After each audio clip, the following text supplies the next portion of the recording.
In this video, I want to introduce another core fundamental entrepreneurship book, which is The Lean Startup by Ries, and it's for continuous innovation and improving your product and continuously staying one head of the curve. Now, this theory is essentially industry standard. You should not follow it. So let me tell you a little bit about this book. Eric was Steve Blank's student at Stanford. And when you look at their methodologies work very well together. If you recall, Steve's is about gathering feedback up front before you build. Eric's is for after you build. It's built on top of Steve's feedback model, and it helps with continuous innovation. It's essentially very good for new innovative startups, but I recommend it for all companies because whatever I do exactly this model, whether it's improving my books or whether it's improving my courses or whether it's improving some apps that I built or whether it's anything else.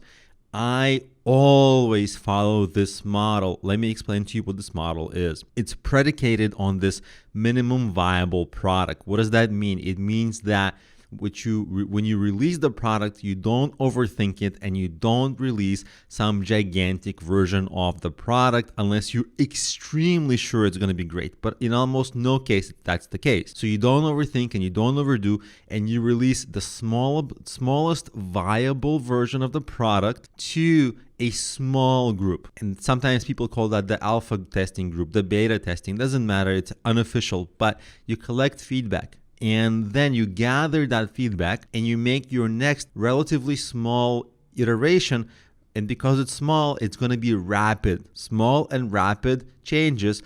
And then you give it to the same group back for more feedback. And maybe you expand the group, add some more people to the group, give it to a bigger audience, gather more feedback. And because you'll get more feedback quickly, you'll be able to make the next set of changes quickly. And you'll be able to give that next set of changes to the same group again and expand the group. So your product will have this iterative, quick changes that improve the product based not on theory, but specifically on customer feedback who are using it. And of course, you don't want to take their feedback word for word. You want to think about it. So you want to synthesize your own ideas with the feedback and be really open to the feedback. This way, you're going to have a really good roadmap, almost like a real-time roadmap that will be made available to you through that feedback. And so you're not going to make any mistakes and you're going to innovate in the right direction. And you want to continue this cycle forever during the lifetime of your product or business. The only difference is the rate of iterations will slow down a little bit during the maturity phase. In the beginning, companies and startups, it's not unheard of that they make changes all the time, every day.